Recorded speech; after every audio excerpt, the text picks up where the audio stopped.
वकील भी हमारी है, मजिस्ट्रेट भी हमारी है, पुलिस भी हमारी है, यहाँ पर हमारी हुकूमत चलती है साहब, आपकी सरकार की नहीं। জামাতে ইসলাম তো ইন্টারন্যাশনালি খেলতেছে এখন। জোহরান মামদানি নিউ ইয়র্কের নতুন মেয়র, ইয়াং, একদম ইয়াং। উনি কে জানেন? শেখ হাসিনা নিজেও কিন্তু বসে নেই। তিনি গণমাধ্যমে বলছেন যে গণঅভ্যুত্থানের প্রাণহানির ঘটনায় তিনি দোষ স্বীকার করছেন। প্রার্থী তালিকা ঘোষণা করে বিএনপি কি করতে গিয়ে কি হয়ে গেল? ডক্টর ইউনূসের বিরুদ্ধে বিএনপির বিরাট ষড়যন্ত্র ব্যর্থ। বিএনপি একটা ধরা খেল। তার মাথা দাড়ি ব্যথা, সবচেয়ে বড় মাথা ব্যথা ডক্টর মোহাম্মদ ইউনূস স্যারের। হ্যাঁ ভাই, ডক্টর মোহাম্মদ ইউনূস স্যার তো এক নম্বর আসামি। তার চোখে, ওই যে শেখ হাসিনার চোখে এক নম্বর আসামি না? গত 1.5 বছরে যত অডিও কল ফাঁসিছে, উনি দেশ নিয়ে কোনো কথা বলছে, উনার ভুল নিয়ে কোনো কথা বলছে, উনার মধ্যে কোনো অনুশোচনা ছিল কিচ্ছু ছিল না, এবং কোনো পথও দেখায় নাই উনার কর্মীদেরকে। শুধু বলছে ওরে মার, ওরে ধর, ওর লিস্ট আমার কাছে পাঠা, আমি দেখে নেবো, আমি আসলে এই ময়লা সাফ করবো। যত রকম হুমকি দামকি, যেটা একজন নেত্রীর মুখে মানায় না। এই ব্যাপারটা আমাদের দেশের মানুষ বুঝতেছে তো ভাই, শুধু আমাদের দেশের আপনারা ভাইয়ের না, সাধারণ জনগণ বুঝতেছে। এই আওয়ামী লীগের মধ্যে ভাই ভালো মানুষ আছে ভাই, ওনারাও বুঝতেছে। এই আওয়ামী লীগের মধ্যে ওই বুঝার মতো মানুষ আছে ভাই, নিশ্চয়ই আছে। এই বড় দলের মধ্যেও আছে ভাই, বুঝার মতো মানুষ আছে। আর কতখানি আছে সেটা নিশ্চয়ই আমরা এই নির্বাচনে দেখতে পারবো, কিন্তু নির্বাচনের আগে কিছু দাবি দাওয়া করছে। তো গতকালকে যে বিষয়টা দেখলাম, আমি অ্যাডভান্স একটু ভবিষ্যৎবাণী করে দিই, জানি না ওই পর্যন্ত বাঁচবো কিনা।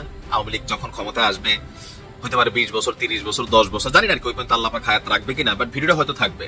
দেখবেন তখন আবার সিচুয়েশনটা এমন হবে, এইটা কারা বাতিল করছিল আজীবনের জন্য তাদেরকে খোঁজা হবে। যারা বাতিল করছে যদি তারা জিন্দা থাকে, শেখ হাসিনার যেই মানে ক্যারেক্টার, প্রচন্ড ঘাড়তারা তো তিনি আসেনি, এই মানুষগুলাই আবার নিয়ে ফুলের মালা দিয়া তাকে তার এই পদ ফিরিয়ে দেবে, কারণ এটা বাংলাদেশ। আর যদি তারা দেশ টেস ছেড়ে তখন পালাই যায়, এটা হবে না, তবে তার এই পদ তাকে আবার দেওয়া হবে। তাহলে এই যে এখন আজীবনের জন্য মানে বহিষ্কার করা হলো বা বাতিল করা হলো, এটা বাংলাদেশের রাজনীতি। ঘটনার প্রেক্ষাপট হচ্ছে 2019 সালে যখন ডাকসুতে নির্বাচন হয়েছিল, আপনাদের খেয়াল আছে তো, মানে বিপিনুর যখন ডাকসুর কি বলে যে সভাপতি হলেন, তো ডাকসুর প্রেসিডেন্ট হিসেবে যখন বিপিনুর হয়েছিল তখন কিন্তু আওয়ামী লীগ একটা বড় অবস্থানে ছিল, মানে যুব ছাত্রলীগ ভালো একটা অবস্থানে ছিল, শুধু তারা ভিপি পদটা পায় নাই। তো এই ভিপি পদটা না পাওয়ার কারণে বিপিনুর হয়ে গেল ভিপি। তো তখন 2019 সালে এই ডাকসু নির্বাচনে বিপুল সংখ্যাগরিষ্ঠতা পাওয়ার পরে ডাকসুর দ্বিতীয় সাধারণ সভায় একটা সিদ্ধান্ত নেওয়া হয়েছিল, কোনটা, যে শেখ হাসিনাকে ঢাকা বিশ্ববিদ্যালয়ের কেন্দ্রীয় ছাত্র সংসদ ডাকসুর সদস্য পদ দেওয়া যায় কিনা। তো নূরের অনুমতি ছিল, সবাই অনুমতি নিয়ে শেখ হাসিনাকে ওই পদটা দিলেন। এবার শেখ হাসিনার সেই পদ বাতিলের সিদ্ধান্ত নিয়েছে ডাকসু, অর্থাৎ ছাত্র শিবির, কারণ ডাকসুটা তো এখন এবার 90% ডাকসু ছাত্র শিবিরের দখলে, এর আগে ছাত্রলীগের দখলে ছিল। এখন এই বিষয়ে ডাকসু নেতারা নীতিগতভাবে ঐকমত্যে পৌঁছেছেন যে তারা শেখ হাসিনার যে সদস্য পদ ছিল এটা বাতিল করবে।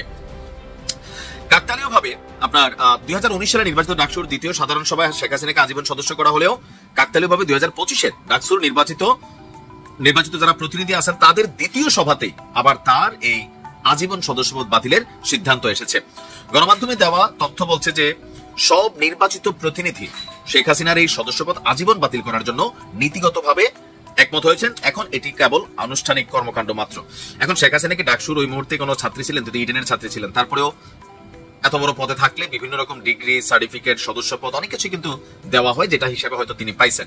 এখন এটা থাকা না থাকেও কি কোনো পার্থক্য আছে? নাই। তবে যেহেতু দেওয়া হয়েছিল কাইরা নিছে, এটা ধরনের একটা ইগো, ইজ্জত, মান সম্মানের বিষয় হয়ে দাঁড়াবে। তো এখন তো হচ্ছে মাঠে আওয়ামী লীগ নাই, এখন যে কোনো সিদ্ধান্ত, যে কোনো কিছু করা খুবই সোজা, যে মন যা চাইলেও তাই করা যায়। একসময় ধরেন বিএনপি জামাতকে নিয়ে শেখ হাসিনা খেলে নাই, খেলছে তো, বিশেষ করে জামাতকে নিয়ে খেলছে, তখন যা খুশি করা যেত, মাঠে প্রতিপক্ষ নাই, মানে একক সিদ্ধান্ত নিজেরা নিয়ে ফেলা যেত, আর যার কারণে 5 আগস্ট ঘটছে। তো এখন আবার মাঠে আওয়ামী লীগ নাই, শেখ হাসিনা বাংলাদেশে নাই, ওনার এই সদস্যপদ না, ওনার বিরুদ্ধে একের পর এক অ্যাক্টিভিটিস, মানে মামলা টামলা বিভিন্ন বিষয়, এগুলো কিন্তু হচ্ছে। আবার যখন ধরেন কখনো 2, 4, 10, 15, 20 বছর পরে শেখ হাসিনা বাইসা থাকুক অথবা মইরাই যাক, ওনার কেউ যদি আওলাদরা বা স্বজনরা আওয়ামী লীগ রাষ্ট্র ক্ষমতায় আসে, তখন আবার শেখ হাসিনার সম্মানে, এখন দেখেন না বঙ্গবন্ধুর সম্মানে কত কিছু করা হয়, জিয়াউর রহমানের সম্মানে কত কিছু করা হয়, নিজামীর সম্মানে কত কিছু করা হয়, এরশাদ সাহেবের সম্মানে কত কিছু করা হয়, এরকম দেখবেন আবার এই পদ আমৃত্যু পদ তখন দেওয়া হবে। আর এই যে নীতিগত সিদ্ধান্ত, এগুলো বদলে যাবে। এগুলাতে আসলে কি আসে যায় রাষ্ট্রের আমি জানি না। এটা হচ্ছে পলিটিক্যাল পয়েন্ট অফ ভিউ থেকে একটা সিদ্ধান্ত নেওয়া, বুঝে একসময় আওয়ামী লীগ করছে, এখন আবার এটা রিপিট হচ্ছে, আবার ভবিষ্যতে হবে। ভালো থাকো। হবে এর মধ্যে আওয়ামী লীগ সেটা প্রোটেস্ট হিসেবে নানা কর্মসূচি নিয়েছে, কিন্তু শেখ হাসিনা নিজেও কিন্তু বসেনি। তিনি গণমাধ্যমে বলছেন যে গণঅভ্যুত্থানের প্রাণহানির ঘটনায় তিনি দোষ স্বীকার করছেন, এমন একটা শিরোনাম আনন্দবাজার পত্রিকার বরাদ দিয়ে মানবজমিন করেছে যে অভ্যুত্থানের প্রাণহানির ঘটনায় দোষ স্বীকার হাসিনা। আসলে কি দোষ স্বীকার করেছেন তিনি? না, তিনি আসলে এটা বলছেন যে এর জন্য আইন শৃঙ্খলা রক্ষাকারী বাহিনী দায়ী, তিনি নিজের ঘাড়ে আর দোষটা নিচ্ছেন না। বলছেন যে তিনি কোনো নির্দেশ দেননি, আদেশ দেননি, আইন শৃঙ্খলা রক্ষাকারী বাহিনী নিজেরা এই ঘটনাটা ঘটেছে। এইভাবে তিনি এক ধরনের পরোক্ষভাবে দোষ স্বীকার করছেন যে জুলাই আগস্ট অভ্যুত্থানের প্রাণহানির ঘটনায় দোষ স্বীকার করেছেন শেখ হাসিনা, এমনটা দাবি ভারতীয় সংবাদ মাধ্যম আনন্দবাজার। রাজনৈতিক নেতৃত্ব দায়ী। বাংলাদেশের প্রথম বাংলাদেশ ছাত্র আন্দোলন পর্বে হত্যাকাণ্ডের জন্য প্রথমবার দোষ স্বীকার করলেন হাসিনা শিরোনামে প্রতিবেদনে বলা হচ্ছে, গণবিক্ষোভের জেরে ক্ষমতা হারানোর 15 মাস পর প্রথমবার সংবাদ মাধ্যমের মুখোমুখি হয়ে দায় এড়িয়েছিলেন তিনি। কিন্তু এইবার বৈষম্য বিরোধী ছাত্র আন্দোলনের সময় বহু মানুষের প্রাণহানির ঘটনায় কার্যত দোষ স্বীকার করলেন বাংলাদেশের ক্ষমতাচ্যুত প্রধানমন্ত্রী তথা আওয়ামী লীগ সভানেত্রী শেখ হাসিনা। এখন দোষ স্বীকার করার জন্য কি তিনি ছাড় পাবেন না? তিনি তো বিচারের মুখোমুখি হননি। সুতরাং এই দোষ স্বীকারটা হয়তো রাজনৈতিক ভাবে অনেকে বলতে পারে যে না, তিনি তো দোষ স্বীকার করছেন, এটা আইন শৃঙ্খলা রক্ষাকারী বাহিনী ভুল হয়েছে, এরকম হতেই পারে। এই জন্য শেখ হাসিনা তো বলেননি যে তোমরা করো, বরং মানে আইন শৃঙ্খলা রক্ষাকারী বাহিনী ভুল করেছে এটা তিনি বলতে চাচ্ছেন। গত বছরের 5 আগস্ট ঢাকা ছেড়ে দিল্লিতে চলে যান, সেই থেকে ভারতীয় অজ্ঞাতবাসে রয়েছেন তিনি। সেখান থেকে চলতি সপ্তাহে ইমেলে 3 সংবাদ মাধ্যম রয়টার্স, এপি এবং দ্য ইন্ডিপেন্ডেন্টকে প্রথম সাক্ষাৎকার দিয়েছিলেন তিনি। সেখানে গত বছরের জুলাই আগস্টের আন্দোলন পর্বে বিপুল প্রাণহানির দায় চাপিয়েছিলেন পুলিশ এবং প্রশাসনিক কর্মকর্তাদের উপর। নাম প্রকাশ না করে অভিযোগের আঙুল তুলেছিলেন বিদেশি চক্রান্ত এবং আন্দোলনকারীদের একাংশের দিকেও। কিন্তু বৃহস্পতিবার সুর বদলে রাজনৈতিক নেতৃত্বের দোষের কথাও কবুল করেছেন। রাজনৈতিকভাবে তাকে প্রশ্ন করা হয়েছিল তৎকালীন প্রধানমন্ত্রী হিসাবে, আপনি কি রাষ্ট্র কর্তৃক সংগঠিত হিংসার জন্য দায় স্বীকার করেন? জবাবে তিনি বলেন, দেশের নেত্রী হিসাবে আমি চূড়ান্তভাবে নেতৃত্বের দায়িত্ব গ্রহণ করি। হত্যাকাণ্ডের জন্য আইন শৃঙ্খলা বাহিনী নিশানা করে তিনি বলেন, আমি নিরাপত্তা বাহিনীকে পদক্ষেপের নির্দেশ দিয়েছিলাম। এই অভিযোগ মৌলিকভাবে ভুল। প্রাণহানি বা আইন শৃঙ্খলার আরো অবনতির উদ্দেশ্যে পরিকল্পিতভাবে হত্যাকাণ্ড চালানো হয়েছিল বলে অভিযোগ করেন তিনি। জাতিসংঘের একটি প্রতিবেদনে বলা হচ্ছে যে 1400 নিহত হয়েছে। আসলে তিনি এড়িয়ে গেছেন, এটা আইন শৃঙ্খলা রক্ষাকারী বাহিনী দায়ী এবং তাদের হয়তো নির্দেশনায় ভুল ছিল, আংশিক স্বীকার করছে। রাজনীতি তো ফুল এন্ড ফাইনাল খেলা শুরু হয়ে গেছে, এটা কিন্তু ফাইনাল খেলা চলতেছে এখন। আর এই ফাইনাল খেলাটা আরেকটু পরে হলে ভালো হতো, কিন্তু আগে চলে আসছে কেন জানেন? জামাতে ইসলামের কারণে। জামাতে ইসলাম আজ থেকে আরো 6-7 মাস আগে ওনাদের কে নির্বাচন করবে তাদেরকে ইশারায় ওনারা পুরো বাংলাদেশে নামায় দিছে এবং তারা তাদের কর্ম চালিয়ে যাচ্ছিল। এই ব্যাপারটা জানাজানি হয়ে যায় এবং এটা নিয়ে অনেক রহস্য চলে, আমরা অনেকবার আলাপ করছি। এখন দেখেন জামাত যেখানে 6-7 মাস আগে ঘোষণা দিয়ে দিল তাদের পক্ষ হয়ে কারা নির্বাচন করবে, সেটা নিয়ে কিন্তু কোন রকম গন্ডগোল হয়েছে কোথাও দেখছেন? বা কেউ কি বলছে যে ভাই আমারা দিলেন না কেন, ওনারা কেন দিলেন? এইসব ব্যাপার নিয়ে কোন রকম কোন অঘটন কোথাও ঘটছে না, ঘটে নাই। অথচ ওনারা 300 আসনই প্রার্থী দিয়ে রাখছে। কিন্তু এই প্রার্থী দেওয়াটা কিন্তু কোনো অফিসিয়াল প্রার্থী ঘোষণা না, কিন্তু কোনো অফিসিয়াল ভাবে ওনারা দেয় নাই। ওনারা কি এরকম কোনো কথা বলছে কখনো মিডিয়ার সামনে যে এই যে আমাদের প্রার্থীর নাম কোথায় কাকে আমরা দিছি? এরকম কোনো দৃশ্য দেখছেন আপনারা? দেখেন নাই। কিন্তু ওনারা যে দিয়ে দিল আর আমরা দিতে পারলাম না, মানে আমি একটা বড় দল, আমি দিতে পারলাম না, আমি কি পিছিয়ে গেলাম? ওই চিন্তা ভাবনা থেকে দেখেন নির্বাচনের 3 মাসেরও বেশি টাইম বাকি আছে। 3 মাস আগে মানে 90 দিনেরও বেশি সময় আপনার হাতে আছে, আপনি এখনই ঘোষণা করে দিলেন আপনার কতজন প্রার্থী কোথায় কোথায় নির্বাচন করবে। খুবই ভালো কথা যদি সবাই মাইনা নিত।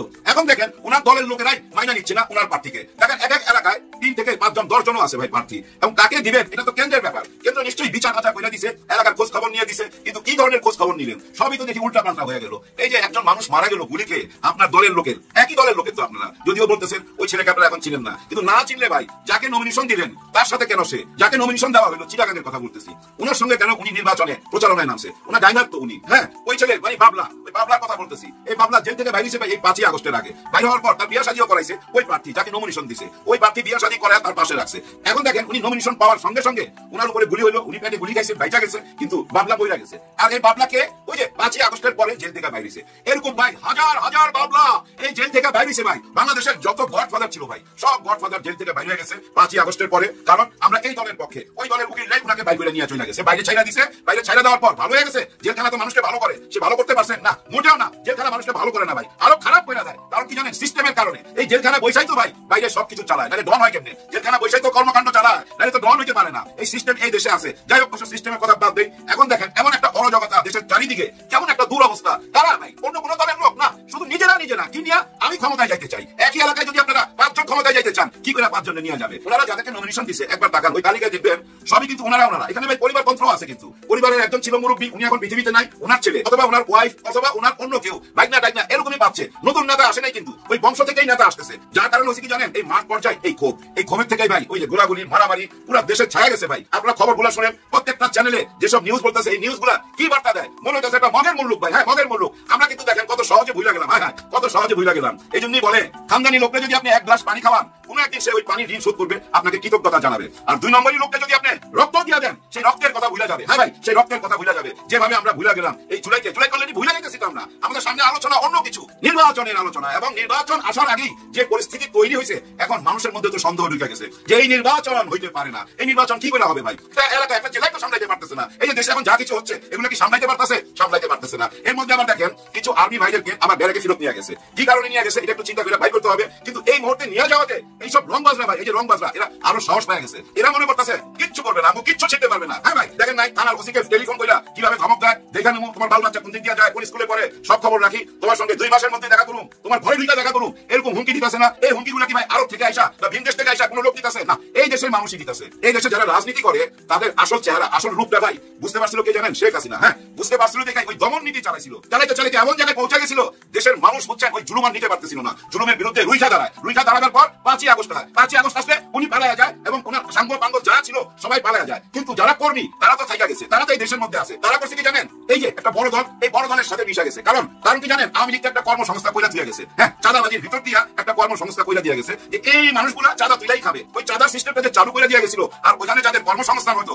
তারা তো ভাই রয়ে গেছে। তারা এখন করছে কি জানেন? ওই বড় দলের সাথে ভাগাভাগি কইরা ওই সিস্টেমটা চালু রাখছে। আগে যেখানে 20 টাকা নিত ওইটা এখন 30 টাকা করে ফেলাইছে। ওইভাবেই তো চলতেছে গত 1.5 মাস। এগুলো নিয়ে তো বহু আলোচনা হয়েছে, কিন্তু কোনো সমাধান হয় নাই। কিন্তু কেন সমাধান হয় নাই? কারণ ওই যে ধরেন আমরা 30 জন একসাথে বসলাম, বসার পর অনেক আলোচনা করলাম, একটা জায়গায় আসলাম, আসার পর একটা টাইমে দেখলাম আরে ঠিক হবে না তো, এই সাইডে গেলে এটা তো ধরা খাই যেতেছি। তখন আমি বলে দিলাম ওরা প্রতারণা করছে, ওরা সবাই প্রতারক। দেখছেন ওদের সঙ্গে বৈশাখ চা বিস্কিট খাইলো 270 দিন, এখন ওদের কি প্রতারক বলতেছে? ওইখানে ভাই এতগুলো মানুষ প্রতারক হতে পারে? এটা কোনো কথা? কেন প্রতারক বলে জানেন? একটাই কারণে প্রতারক বলে, কারণ জুলাই সনদপত্র ঘোষণা দেওয়া যাবে না। জুলাইকে যদি আপনি ঘোষণা দিতে যান, আইনি বৈধতা দিতে যান, স্বীকৃতি দিতে যান, তাহলে ভাই ভারত তো হাইরা যায়, ভারত হেরে যায় তো ভাই। কারণ কি জানেন? 71কে ওরা বাঁচায় রাখতে চায়। 71-এর পরে আর কোন নতুন বাংলাদেশ হয়েছে এরকম কোন প্রমাণ ওনারা রাখতে চায় না। এটা যদি রাখেন তাহলে ভারতের পরাজয় হয়ে যায় না? কারণ 71-এ ভারত আমাদেরকে যে সহযোগিতা করছিল, আর ওই সহযোগিতার পিছনে তাদের মূল উদ্দেশ্যটা কি এখন তো আমরা সবাই আয়নার মতো পরিষ্কার দেখতে পাই না। কিন্তু দেখতে পাওয়ার পরও দেখেন আমাদের উপরে চাপায় দিতেছে। কি চাপায় দিতেছে? যে না কোনো গণভোট হতে পারবে না, কোনো সনদপত্র এখন হতে পারবে না, এগুলা পরে, আগে নির্বাচন দিতে হবে। কিন্তু কিভাবে আপনারা নির্বাচন করবেন?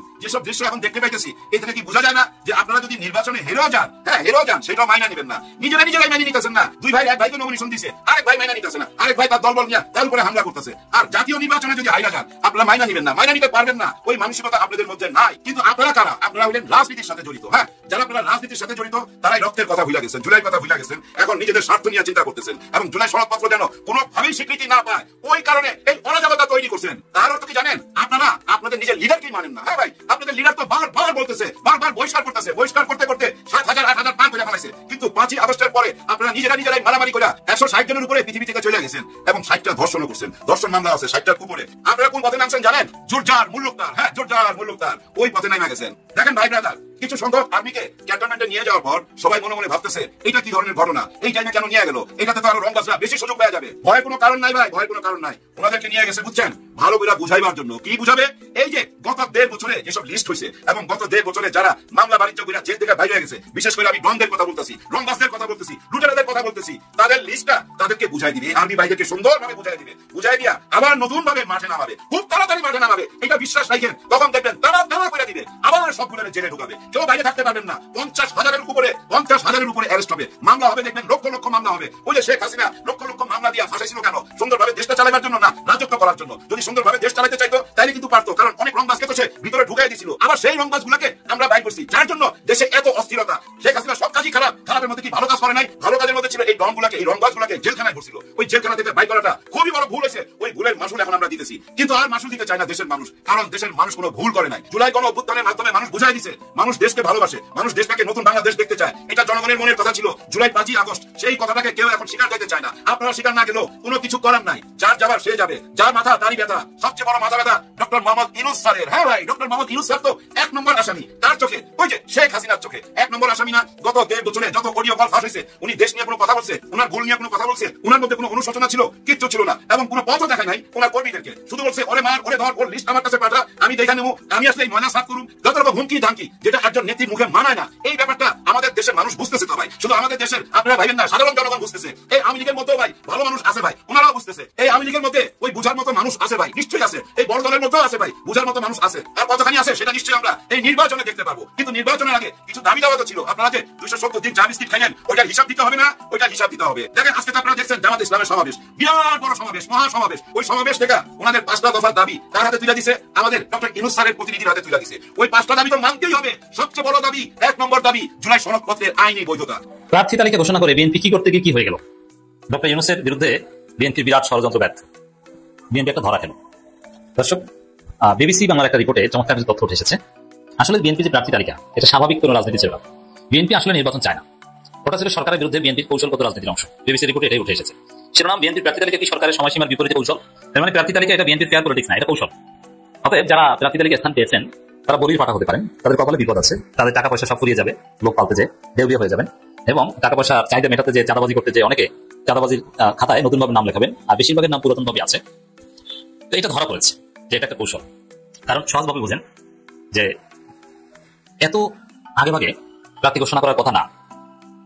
বড় দলগুলো সাধারণত প্রার্থী ঘোষণা করে নির্বাচনের আগ মুহূর্তে, ইতিহাস এটাই বলে। পিনাকি ভট্টাচার্য একটা আলোচনা দেখিয়েছে, আপনারা যারা দেখেছেন, যে বড় দলগুলো নির্বাচনের অল্প কয়েকদিন আগে বা তফসিলের অল্প কয়েকদিন আগে বা তফসিলের পর প্রার্থী ঘোষণা করে সংবাদ সম্মেলন করে। ওই যে ভিডিওটা ভাইরাল হয়েছে যে ঠাকুরগাঁও 1 বা ঠাকুরগাঁও 2 আমার খেয়াল নাই, যে আমি নিজে, ঠিক ওই রকম ওবায়দুল কাদের বলেছিলেন যে নোয়াখালী অমুক আমি নিজে। এই যে আমি নিজে ওবায়দুল কাদের বলেছিলেন, তিনি কিন্তু নির্বাচনে এত আগে বলেন নাই, নির্বাচন অল্প আগে বলেছেন। কিন্তু এখন নির্বাচনে অনেক আগেই এই প্রার্থী ঘোষণা করেছে। এতে বিএনপির অনেক নেগেটিভ দিক আছে। যেমন বিএনপির বিদ্রোহী প্রার্থীরা এখন এই প্রার্থী চেঞ্জ করার দাবিতে লাগাতার আন্দোলন করছে, হরতাল অবরোধের মতো করছে, আগুন জ্বালাচ্ছে, এবং বিদ্রোহী প্রার্থীরা এখন ষড়যন্ত্র করার সুযোগ পাবে, এবং বিদ্রোহী যারা নমিনেশন পায়নি তারা নমিনেশন যারা পেয়েছে তাদেরকে গুলি করার সুযোগ পাবে, গুলি করার পরিকল্পনা করার সুযোগ পাবে, অথবা অনেকে নতুন দলে ফেরার জন্য দর কষাকষি আলাপ আলোচনা করতে পারবে, অথবা বিদ্রোহী হয়ে নির্বাচন করবে এই প্রস্তুতি নিতে পারবে। তো এটা তো বিএনপির জন্য একটা ডিজাস্টার। তারপর বিএনপি জানতো না, জানতো। পিনাকি ভট্টাচার্য বলেছেন যে বিএনপি বা দেখিয়েছেন যে বিএনপি 50টা সিট কমপক্ষে এই আগেভাগে প্রার্থী ঘোষণা বা ভুল প্রার্থী ঘোষণার কারণে হারিয়েছে। এর মানে হারু পার্টি হারার আগে হারছে, হারার আগে পরাজিত হওয়ার আগে এরকম পদে পদে ভুল করে। আর যারা জিতবে তারা জেতার আগে অতীতে ভুল করলো, এবার ভুল করেন, এবার যা করে সব ব্যাটে বলে মিলে যায়, বিষয়টা এরকম। এই জায়গায় এই প্রার্থী তালিকা এটা আসলে বিএনপি স্বাভাবিক রাজনীতি না। স্বাভাবিক রাজনীতিতে এত আগেভাগে প্রার্থী তালিকা ঘোষণা করা এটা লাভজনক বা ভালো কোনো পলিটিক্স না। তাহলে কেন প্রার্থী তালিকা ঘোষণা করেছে এটি বিবিসি বাংলা রিপোর্টে উঠে এসেছে, যেটা আমরা এখন বিশ্লেষণ করবো। রাজনীতিকে নির্বাচনমুখী করার একটি কৌশল থেকে বিএনপি সম্প্রতি তাদের দলীয় প্রার্থী ঘোষণা করেছে বলে মনে করছেন রাজনীতি বিশ্লেষকরা। এর কিছুদিন আগেও সংস্কার এর বাস্তবায়ন কিভাবে এসব নীতিগত আলাপ জড়ালো ছিল, এরপর তাতে অনেকটাই ভাটা পড়েছে। এর মানে কিসের সংস্কার সব বাদ দাও, নির্বাচন। বিএনপি এই ধান্দায় প্রার্থী তালিকা ঘোষণা করেছে, কিন্তু আসলে কি হয়েছে? আসলে হচ্ছে বিএনপি দুই গ্রুপে গোলাগুলি। আসলে হচ্ছে গণভোটের দাবি আরো জোরালো হচ্ছে। আসলে হচ্ছে সংস্কারের পক্ষে জনমত আরো তীব্র হচ্ছে। বিএনপি দুই গ্রুপের কোন্দল আরো বাড়ছে। বুঝতে পারছেন বিএনপি কি করতে যে কি হয়ে গেল? জুলাই সনদ বাস্তবায়ন প্রশ্নে সরকারের বেঁধে 7 দিনের মধ্যে রাজনৈতিক দলগুলো একমাত্র কোনো ইঙ্গিত এখন দেখেন, এটা হবে না, এটা আমি আগে বলেছি। যদিও দলগুলো মতবিরোধ দূর করতে সরকারের দেওয়া সময়সীমার সুযোগ হিসেবে দেখছে জামাত ইসলামী। তো ওই যে যারা বিজয়ী হবে তারা সব জায়গায় ভালো কিছু দেখে, যে কোনো খারাপ পরিস্থিতিকেও পজিটিভলি কাজে লাগাতে পারে। আর যারা হারু পার্টি তারা ভালো পরিস্থিতিতেও ভুল করে ফেলে। এটা ল অফ নেচার। সেই ল অফ নেচারের মধ্যে বিএনপি জামাত এখন পড়ে গেছে। ল অফ নেচার অনুযায়ী বিএনপি ভুল করছে, হতাশ হচ্ছে, আর জামাত ভুল করলেও ওইটাও দিন শেষে ব্লেজিং হয়ে যাচ্ছে। জামাতের প্রার্থী নিয়ে 8 জায়গায় প্রার্থী নিয়ে জামাতের মধ্যে একটা লাভ আছে, দেখা যাচ্ছে ওটা জামাতের জন্য ব্লেজিং হয়ে যাচ্ছে। যে বড় ভুলের আগে এইসব ছোটখাটো ভুল সামনে আসার কারণে সমাধান হয়ে যাচ্ছে। সংস্কার সনদ বাস্তবায়নে জাতীয় ঐকমত্য কমিশনের সুপারিশ যেই দলগুলোর মতবিরোধ দেখা যায়, সেই মতবিরোধ মেটাতে দলগুলোকেই সময় বেঁধে দেওয়ার বিষয়ে সরকারের কৌশল বলে মনে করছে রাজনীতিবিদ অনেকে। এই সরকারের কৌশলের কাছে বিএনপি কার্যত ধরা, আর সেই কৌশলের বিপরীতে বিএনপি প্রার্থী ঘোষণা করেছিল। কিন্তু বিএনপি প্রার্থী ঘোষণা নিয়ে আলোচনা একটাই, বিএনপি দুই গ্রুপে কামড়াকামড়ি, এর বাইরে কোনো নির্বাচনমুখী আলোচনা নেই। তাদের কেউ সরকারের কৌশলকে সাপলুডু খেলার সঙ্গে তুলনা করছে, আবার কেউ রাজনৈতিক দলগুলো ব্যর্থতা দায় চাপিয়ে যাওয়ার চেষ্টা বলে। এখানে সাপলুডুর সাথে তুলনা করার এটা তাৎপর্য কি? যেমন আপনি যদি লুডু খেলেন, সেখানে আপনি ছেড়ে দিয়ে উপরে উঠতেন, একদম শেষ প্রান্তে হয়তো সাপের মুখে পড়ে এবার নিচে যেতে হয়েছে। শেষের দিকে যে প্রার্থীর জায়গায় যে আপনি সাপের মুখে পড়েছেন, আবার পিছনে নতুন, এবার নির্বাচন দিল্লি দূর, এর অর্থ দাঁড়ায় এটা। তবে দলীয় মনোনয়ন ঘোষণা করে বিএনপি তাদের রাজনৈতিক কৌশল রাজনীতির মোড় ঘুরিয়ে দিয়েছে এবং দলগুলো নির্বাচনমুখী হয়েছে বলে বিশ্লেষণ মোটেই হয়। মোটেও নির্বাচনমুখী এর কিছু হয়নি। বিএনপির কামরাকামড়ি নিয়ে আলোচনা হচ্ছে। সংস্কার সনদ বাস্তবায়ন জাতীয় ঐকমত্য কমিশনের সুপারিশ নিয়ে দলগুলোর মতবিরোধ দেখা যায়। যে মতবিরোধ মেটাতে দলগুলোকে সময় বেঁধে দেওয়ার বিষয় সরকার কৌশল সে মনে করছে অনেকে। এমন ঘটনাটি প্রশ্ন হচ্ছে, রাজনীতি যখন নির্বাচনমুখী, রাজনীতি নির্বাচনমুখী এটা ভুল অ্যানালজি, তখন দলগুলো কি সংস্কার বাস্তবায়ন গণভোটের দিনক্ষণ নিয়ে নিজের আলোচনা করে সমাধান আসতে পারবে? নির্বাচনমুখী হওয়া না, সমাধান আসতে পারবে না, এটা অন্য কারণে। আর সমাধান আসতে পারলে নির্বাচন আরো বেশি অনিশ্চিত হয়ে যাবে। অতএব এখানে নির্বাচনের আবহ দিয়ে সংস্কার দামাচাপা দিবে বিএনপির যে উদ্যোগ, যে কারণে বিএনপি প্রার্থী ঘোষণা করা। তাহলে প্রার্থী ঘোষণা করার একটা রহস্য বুঝতে পারছেন, যে প্রার্থী ঘোষণা করে সংস্কার চেষ্টা দামাচাপা দেওয়া, এটা হচ্ছে বিএনপির একটা ধান্দা। কিন্তু পশ্চিমকালেও এটা হবে না, সংস্কার হবেই করতে হবে। বিচার ও সংস্কার ছাড়া বাংলাদেশে কোনো নির্বাচন হবে না। এখানে রাজনীতির দৃশ্যপটে বিএনপি কৌশল, অন্তর্বর্তী সরকার দেওয়া সময়সীমা নিয়ে বিএনপি নেতারা বিভিন্ন অনুষ্ঠানে জামাতে ইসলাম তো ইন্টারন্যাশনালি খেলতেছে এখন। জোহরান মামদানি নিউ ইয়র্কের নতুন মেয়র, ইয়াং, একদম ইয়াং। উনি কে জানেন? উনি কিন্তু একজন পরিচালকের ছেলে। ওনার মার নাম মীরা নায়ের। 1988 সালে একটা ছবি রিলিজ করছিল, সালাম বম্বে। হ্যাঁ, ছবিটা দেখেন, খুব ভালো ডাইরেক্টর। ওনার ছেলে এই মামদানি কঠিন পথ পাড়ি দিয়ে আসছে। উনি কিন্তু ফাইট দিছে এই ডোনাল্ড ট্রাম্পের সাথে এবং ফিলিস্তিনের পক্ষে সবসময় লড়াই করছে। হ্যাঁ, ফিলিস্তিনি ঝান্ডা নিয়ে নিউ ইয়র্ক সিটিতে দাঁড়ায় থাকতো। ইসরায়েলের বিরুদ্ধে বলিষ্ঠ কণ্ঠ ছিল এই মামদানি। হ্যাঁ, জানেন, এরকম কথাও বলছে যে নেতাহু যদি নিউ ইয়র্ক সিটিতে আসে তাহলে বাইন্দা রাখুন, মানে গ্রেফতার করুন, এরকম হুমকিও দিছে। উনি যখন প্রথম এই ফেসবুকে ঘোষণা দিল যে আমি মেয়র হইতে চাই, অনেকে হাসাহাসি করতো। আর মুসলমান বইলা বুঝে নিত, অনেক কটূক্তি ওনাকে শুনতে হয়েছে, অনেক অপবাদ শুনতে হয়েছে, অনেক রকম মিথ্যা অভিযোগ ওনার নামে আনা হয়েছে ওইখানকার পত্র পত্রিকায়, কিন্তু কিছুই রুখতে পারে নাই। কারণ কি জানেন? ওনার পিছনে ছিল বাঙালি কমিউনিটি। এই বাঙালিদেরকে একটা প্ল্যাটফর্মে নিয়ে আসছে, ওনার পাশে দাঁড় করাইছে কে জানেন? জামাতে ইসলামের মীর কাসেম আলীর ভাইয়ের বউ। এবং জোহরান মামদানি কিন্তু কৃতজ্ঞতা জানাইছে এই ভাইয়ের বউর কাছে, মানে মীর কাসেম আলী সাহেবের ভাইয়ের বউর কাছে। দেখেন জামাতে ইসলাম এখানেও জড়িত, খেয়াল করছেন? আমরা অনেক সময় কত তুচ্ছ তাচ্ছিল্য করে কত কথা বলি, এরা কাঠমোল্লা টুপি আর দাড়ি লইয়া এরা কি ফরেন পলিসি মেনটেন করতে পারবে? বিদেশে এদেরকে পাত্তা দিবে? দেখেন পাত্তা দেয় কিনা। বাংলাদেশের বংশদূত জামাতে ইসলামের কর্মী, মামদানির নির্বাচনের জয়ের কারিগর, হ্যাঁ পিছনের জয়ের কারিগর এই জামাতে ইসলামের কর্মী। এবার চিন্তা করেন কোন পর্যন্ত হাত। আর কিছুদিন আগে তো দেখছেনই ডাক্তার শফিকুর রহমান স্যার কিভাবে 30 থেকে 35টা বিদেশি কূটনৈতিকের সাথে মিটিং করলো এই বাড়িধারায়। এরপর আমেরিকা যায় ডিপ স্টেটের অনেকের সাথে মিটিং করছে। আমরা কিছুদিন আগে শুনি নাই আমেরিকা বলছিল জামাতে ইসলামের মধ্যে শিক্ষিত লোক বেশি, ওরা ভদ্র, এরকম কথা শুনছি না? এগুলো কি মিথ্যা ছিল? না, মিথ্যা ছিল না। কেন মিথ্যা ছিল না? এই মামদানির নির্বাচনে বোঝা যায় বাংলাদেশে বৈশা ওইখানে প্রভাব বিস্তার করতে পারে জামাতে ইসলাম, এবং জামাতে ইসলাম প্রভাব বিস্তার করতে পারে বাংলাদেশের ডাকসুর নির্বাচনে। হ্যাঁ ভাই, এই যে ছাত্র শিবির যে জয় করে আসলো, এর প্রভাব আছে তো জামাতে ইসলামের, নিশ্চয়ই আছে, তাই না? ওনাদেরই তো সন্তান ছাত্র শিবিরের সবাই। কিন্তু এই ডাকসুর নির্বাচনটা আগে হয়ে যাওয়াতে একটা বিরাট প্রবলেম দেখা দিছে। হ্যাঁ, বিরাট প্রবলেম। কারণ কি জানেন? এই যে হ্যাঁ না ভোটটা থাইমা গেল, গণভোটটা থাইমা গেল, জুলাই সনদপত্রের স্বীকৃতিটাতে থাইমা গেল, এর পিছনে কারণ কি জানেন? এই ডাকসুর নির্বাচন 4টা বিশ্ববিদ্যালয়তে যেভাবে জয় নিয়ে আসছে এবং যে বার্তা সারা বাংলাদেশে ছড়াই দিছে, ওইটাই হলো একমাত্র ভয়। এখন যদি এই হ্যাঁ না ভোট, এই গণভোট যদি হ্যাঁ যুক্ত হয়ে যায়, তাহলে সেকেন্ড বার্তাটা কি গেল সারা দেশে? হায় হায়, ডাকসুতে যেমন পরাজয়, এখানেও পরাজয়। না পরাজয় মানি তো জানেন পুরা টিমটাই পরাজয়। হ্যাঁ ভাই, আগামী নির্বাচনটাই পরাজয় হয়ে যায়, এই বার্তাটাই তো চলে যায়। খুব সহজ অঙ্ক, যার জন্য মাইনা নিতেছে না। দেখেন ওনারা দিনের পর দিন, মাসের পর মাস একসাথে বৈশা ওইখানে দস্তখত করলো। আমরা নিজের চোখেই তো দেখলাম ওই 17 তারিখে ওনারা দস্তখত করলো। টিপ টিপ বৃষ্টি পড়তেছিল, মির্জা ফখরুল সাহেব একবার ছাতা ধরে রাখছে এবং পড়তেছিল, সালাউদ্দিন আহমেদ আবার দেখেন সালাউদ্দিন আহমেদ সাহেব ছাতা ধরছে, মির্জা ফখরুল সাহেব পড়তেছিল, তারপরে সিগনেচার করলো, আমরা চোখেই দেখলাম। এখন বলতেছে এটা চিটিং কেস হয়ে গেছে, বুঝছেন? এবং আরো ভয়াবহ কথা বলছে যে গণভোটের কোনো সুযোগই নাই বর্তমান সংবিধানে। এটা কে বলছে জানেন? ওনাদের খুব বড় হেভি ওয়েট নেতা আমির খসরু সাহেব। হ্যাঁ, আমির খসরু সাহেব বলছে যে এই সংবিধানে গণভোটের হ্যাঁ না ভোটের কোনো সুযোগই নাই। কথা কিন্তু মিথ্যা বলে নাই, কথা মিথ্যা বলে নাই। এই সংবিধানে তো নাই। বাংলাদেশে হ্যাঁ না ভোট হয়েছে 3বার। একবার করছে আমাদের শহীদ প্রেসিডেন্ট সাহেব, ওনার পরে কে আসছে? আমাদের এরশাদ সাহেব, এরশাদ সাহেবের পরে শেখ হাসিনা আপা। হ্যাঁ, উনিও কিন্তু হ্যাঁ না ভোট করছে। উনার হ্যাঁ না ভোটটা আমার অন্যরকম ছিল। মানে প্রধানমন্ত্রী এবং প্রেসিডেন্ট কে সবচেয়ে বেশি ক্ষমতাবান হবে? প্রধানমন্ত্রীর হাতে সব ক্ষমতা না প্রেসিডেন্ট? মানে প্রেসিডেন্ট পদ্ধতিটাকে চেঞ্জ কইরা প্রধানমন্ত্রীর ক্ষমতাটাকে সর্ব করার জন্য ওই হ্যাঁ না ভোটটা ছিল। ওই হ্যাঁ না ভোটে হ্যাঁ পাশ কইরা উনি প্রধানমন্ত্রী হইয়া এরপরে কি করছে জানেন? ওই হ্যাঁ না ভোটটা সংবিধান থেকে ফেলে দিছে। তার মানে কি জানেন? এই সংবিধানে যখন যার যেটা মন চাইছে ঢুকাইছে, আবার বাদ দিছে। যেমন তত্ত্বাবধায়ক সরকার এক পক্ষ এসে ঢুকাইছে, ওনারা এসব বাদ দিছে। তার মানে এই সংবিধান তো উলট পালট হইতে হইতে এই পর্যন্ত আসছে। এখন উলট পালট হইতে অসুবিধা কি? এখন বড় অসুবিধাটা হয়ে গেছে ডাকসুর নির্বাচন। এই ডাকসুর নির্বাচনটা যদি না হইতো, অথবা ছাত্র শিবির যদি ফেল করতো, তাহলে এই গণভোটটা কিন্তু হয়ে যেত।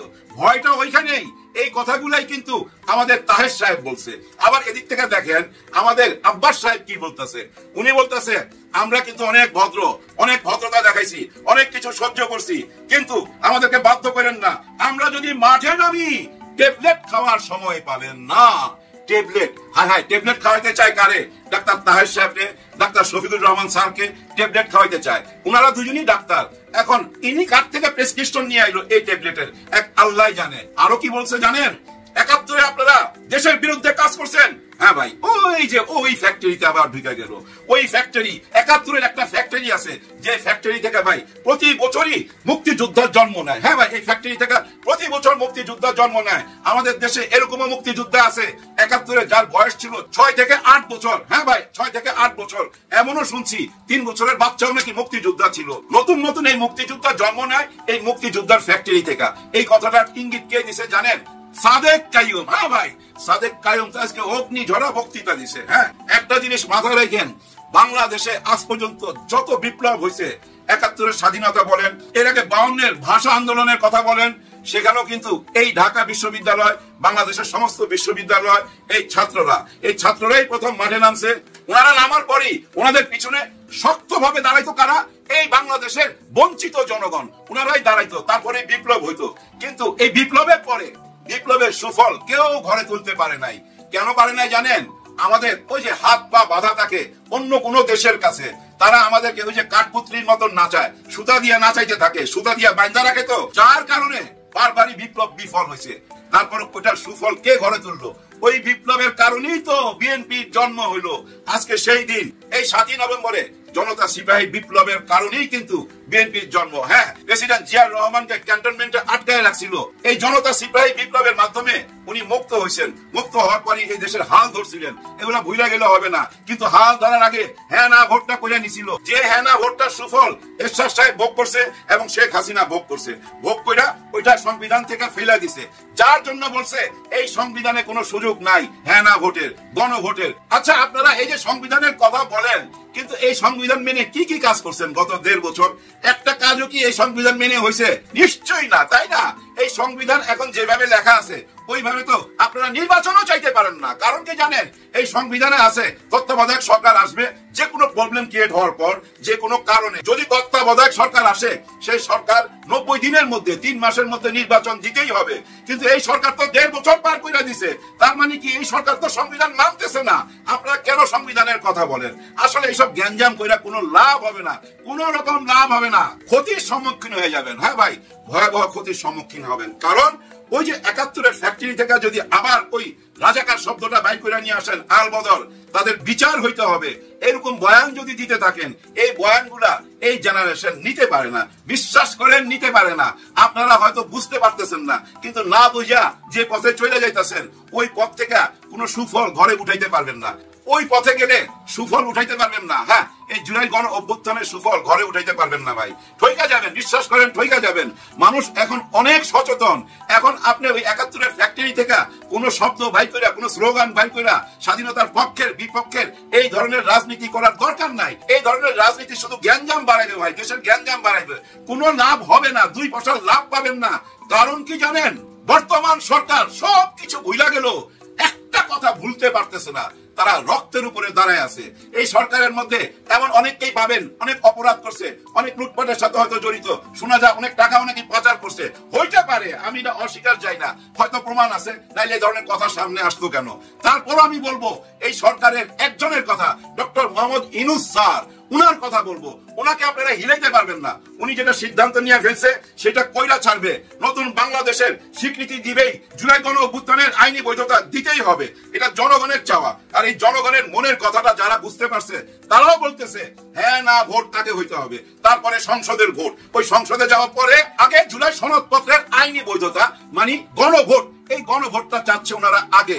কিন্তু বিএনপি রাজি হচ্ছে না কেন? একটুখানির জন্য কেন এত গ্যাঞ্জাম করবেন? রাজি হচ্ছে না কেন? এর মধ্যে আরেকটা লজিক আছে ভাই, এটা মাথায় রাখেন। এই হ্যাঁ আর না এর মধ্যে তো অনেক কিছু আছে। হ্যাঁ মধ্যে অনেকগুলা ব্যাখ্যা দেওয়া আছে না? যেমন জিয়াউর রহমান যখন হ্যাঁ না ভোট করছে, উনি কি লিখছিল? যে আমার নীতিগুলো আপনারা মেনে নেবেন কিনা। যে উনার যে নীতি তো আর একটা দুইটা থাকে না। একটা দেশ চালাবার জন্য অনেক নীতি থাকে, অনেক রকম আদর্শ থাকে। ওইটা ছোট্ট করে নিয়ে আসছে হ্যাঁ নাতে। আর এই হ্যাঁ না ভোটের এত শক্তি ভাই, চিন্তা করেন। ওই হ্যাঁ না ভোট দিয়া বুঝছেন একটা সংবিধান চেঞ্জ করা যায়। একটা সরকার যদি মনে করে যে হ্যাঁ আমি হ্যাঁ না ভোট পাইছি, আমি এখন আর সরতেছি না, নির্বাচন দেবো না, যদি নির্বাচন নাও দেয়, ওই হ্যাঁ না ভোট দিয়া বুঝছেন আগামী 2 বছর থাকতে পারবে। এইটাই হলো মেইন ভয়। আরেকটা ভয়, মেইন না, আরেকটা ভয়, এটাও ভয় পাইতেছে। হ্যাঁ না ভোট নিয়ে যদি ডক্টর ইউনূস জায়গা না ছাড়ে, যদি নির্বাচন না দেয়, না না না এরকম কিছু করবে না, ফেব্রুয়ারিতেই নির্বাচন হবে, হইতেই হবে। আর প্রতিদিনই তো সংস্কার হচ্ছে, হচ্ছে না কেন? আজকে তো একটা সংস্কার হইলো। ওই যে রেজবি সাহেবের পায়ে ধইরা সালাম করছে, হায় হায় পুলিশের ড্রেস, উনি কিভাবে পায়ে ধইরা সালাম করতেছে, এর পিছনে কারণ কি জানেন? চোখে থাকা, নজরে থাকা, যে স্যার ক্ষমতায় গেলে, মানে উনি বুঝা ফেলাইছে ওই অফিসার যে ক্ষমতা যাবে, ক্ষমতা গেল যেন বড় জায়গায় পোস্ট করে দেয়, ভালো জায়গায় যেখানে ইনকাম আছে। এরকম চিন্তা ভাবনা না থাকলে উনি পায়ে ধরতে পারে। চিন্তা করেন, একটু আগে শুনছি চাকরি বোধহয় চলে গেছে, ক্লোজ করছে, জানি না কি হবে। কিন্তু এইটা জানি, পুলিশ ট্রান্সফার হইলে রেল স্টেশনে যায় না, পুলিশ স্টেশনে যায়। এটা মাথায় রাখেন। হ্যাঁ ভাই, হয়তো ক্লোজ করে রাখবে, আবার হয়তো কোনো এক জায়গায় দিয়ে দিবে, কিন্তু সংস্কার করতে হইলে একেবারে চাকরি খেয়ে দিতে হবে। এইভাবে সংস্কার কইরা দেশটাকে নির্বাচনের জন্য তৈরি করতে হবে। এরকম 2-1টা ঘটনা দেখে মন খারাপ করবেন না। ভিতরে ভিতরে সবাই রেডি হচ্ছে ভাই নির্বাচনের জন্য। সুষ্ঠু সুন্দর নির্বাচন হইলে সঠিক মানুষের হাতে এই দেশটা চলে যাবে, অটোমেটিক চলে যাবে। এই দেশের কোনো কিছুর অভাব নাই, শুধু একটাই অভাব জানেন, একজন নীতিবান নেতা, একজন নীতিবান নেতা।